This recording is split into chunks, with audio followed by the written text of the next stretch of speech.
بسم اللہ الرحمن الرحیم۔ ایک کہانی، ایک افسانہ۔ وہ صرف بیوقوف نہیں بلکہ مہا بیوقوف تھے۔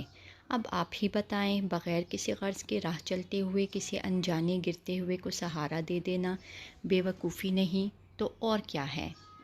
اللہ کا دیا ان کے پاس کافی کچھ تھا، لیکن ان کی اولاد اور بیوی یوں اپنا سرمایہ لٹتا ہوا دیکھ کر کب تک خاموش رہتے؟ وہ دبے دبے لفظوں میں احتجاج کرتے تھے، لیکن لگتا تھا کہ ان پر کوئی اثر ہی نہیں ہو رہا۔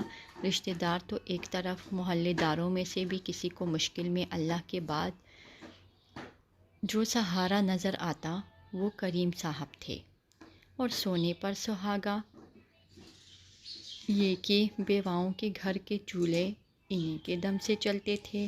اکثر لوگ قرض معاف کروا لیا کرتے تھے اور کریم صاحب فراخ دلی کے ساتھ معاف بھی کر دیتے۔ اسے آج کے دور میں صرف بیوقوفی نہیں بلکہ مہا بیوقوفی کہتے ہیں۔ اسی لیے کریم صاحب اپنے بچوں اور بیوی کے نزدیک صرف بیوقوف نہیں بلکہ مہا بیوقوف تھے۔ بات ان کے بچوں کی بھی درست ہی تھی۔ آج کل کے مادہ پرستی کے اس دور میں جب رشتہ داروں بھی غرض کی زنجیر سے بندی ہو اور جب ہر بندہ اپنے مفاد کو عزیز رکھے تو کریم میں صرف لوگوں کو بیوقوف نہیں بلکہ مہا بیوقوف ہی کہتے ہیں۔ اور حیرت کی بات ہے کہ کریم صاحب جب اپنے بارے میں ایسے الفاظ سن لیتے تو مسکرا دیا کرتے۔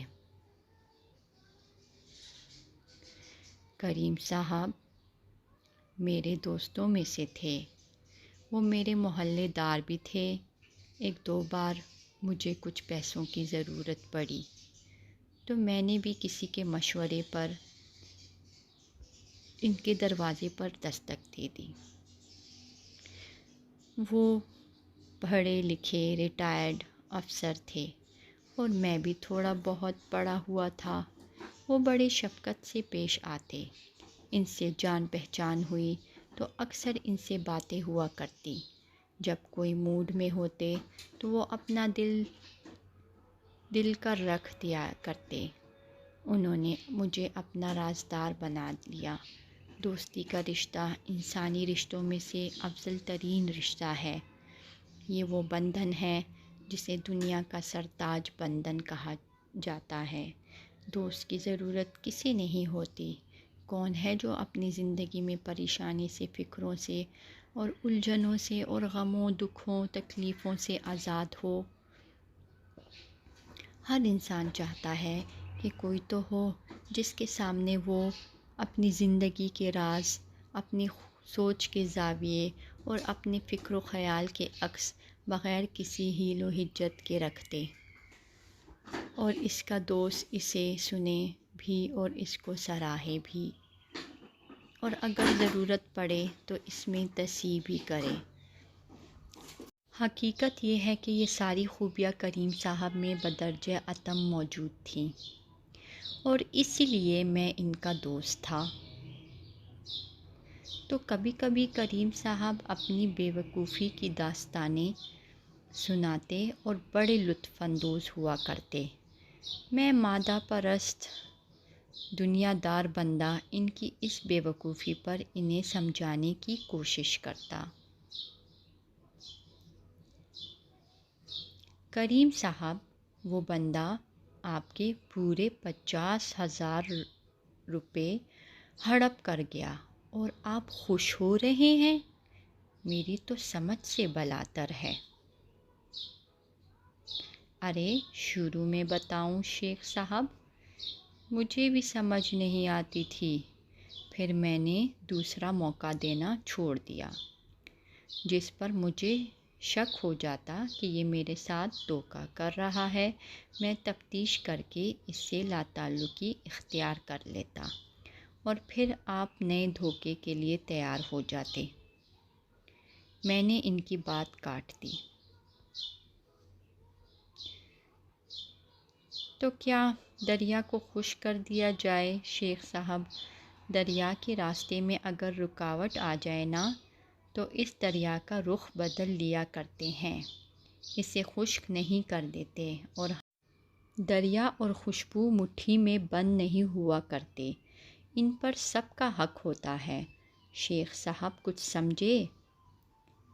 ایسی خیالی اور غیر حقیقی باتیں ہم جیسے حقیقت پسندوں کو کیسے سمجھ آتی؟ میں ان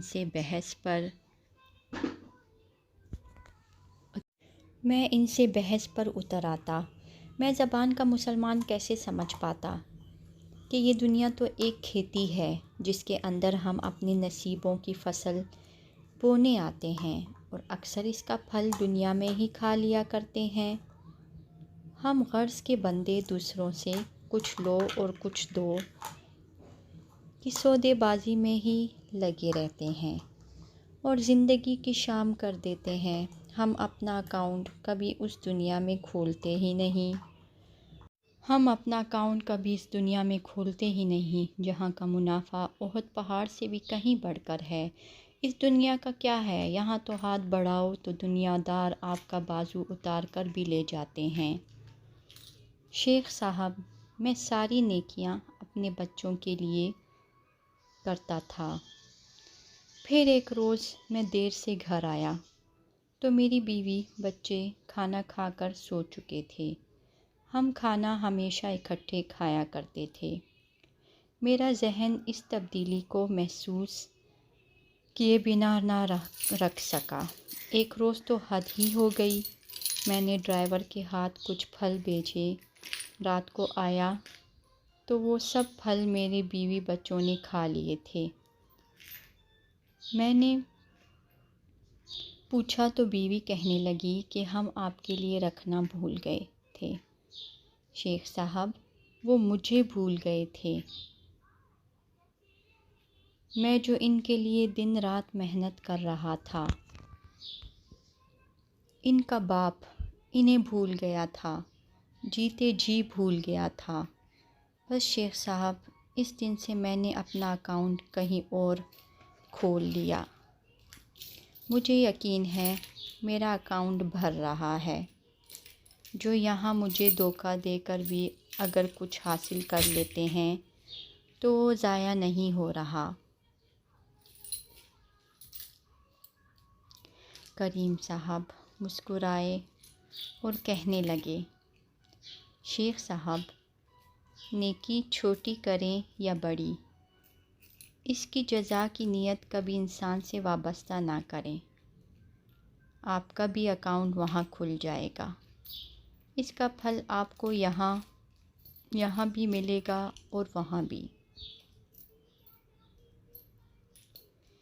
مجھے کریم صاحب کی باتوں کی کیسے سمجھ آتی؟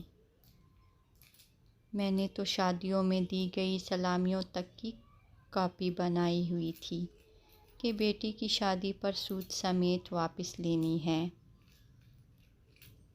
اب بتائیے، کریم صاحب بے وقوف تھے یا مہا بے وقوف؟